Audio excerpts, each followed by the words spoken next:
week, we're finishing Hamlet. As you move to the end of the play, a number of themes become important. We've already seen some of them in the first half of the text. How do you balance your obligation to family versus your obligation to your government? How do you know who to trust and what is truth? Can you, as Hamlet insists, be cruel only to be kind? Or does your impact outweigh your intent? All of these themes are still relevant in our world today, which is one of the reasons that Shakespeare is still one of the most performed writers hundreds of years after his death. Another aspect of the story that continues to compel audiences is the question of Hamlet himself. In Act 2, Scene 2, Hamlet lays out a plan to trick Claudius into revealing himself by pretending that he is mad. Hamlet's theory is that by behaving insanely, people would speak freely around him and reveal their secrets. In pursuit of this, Hamlet frightens his mother, emotionally abuses his girlfriend, and mocks his college friends Rosencrantz and Guildenstern. As we near the end of the play, though, the question arises, is Hamlet still pretending? Shakespeare peppers Hamlet's soliloquies with descriptions of genuine depression and suicidal ideations.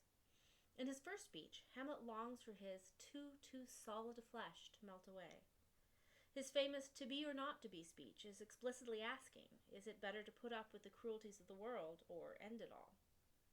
But the suggestions of Hamlet's mental instability don't end there. In Hamlet's witching time of night soliloquy, he is trying to talk himself out of killing his mother, and once he does confront her, he kills Polonius in what hardly seems to be the actions of a stable man, hides his body. Reread the end of Act 3. The image of Hamlet there is haunting. So, is Hamlet pretending to be mad? Or has he actually crossed the line into genuine mental illness? Shakespeare doesn't give us clear-cut answers here. This idea is complicated even more by Ophelia's response to her father's death, which does seem genuine, and the Queen's explanation of the poor girl's eventual death. How does Ophelia's mental collapse compare to Hamlet's? Is Shakespeare giving us a foil for Hamlet or a parallel? Is Ophelia's death accidental or suicide? Shakespeare had this happen off stage, so we only have the Queen's word as to what really took place, and then in the next scene he has the two gravediggers essentially accuse the Queen of lying. Who can we trust in this play?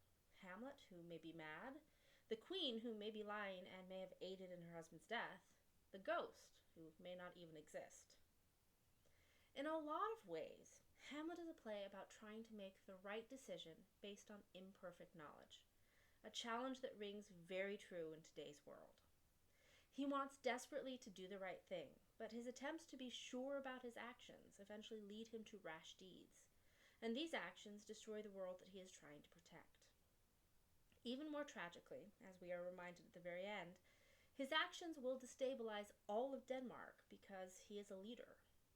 The war with Norway, that has literally been sitting off stage throughout the play, arrives just as the corruption and darkness in the royal family bring them down.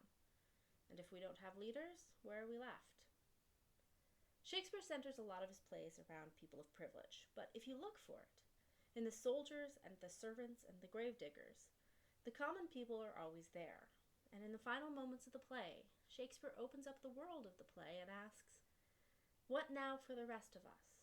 What happens when our leaders fail? As always this week, you have a discussion board post and a journal where you are welcome to tackle some of these thorny questions. Also, it's time to start writing project number 3, which must deal with one of the plays that we are reading. Whichever option you did not pick for projects 1 and 2, research, analysis, or creative, you must complete for number 3.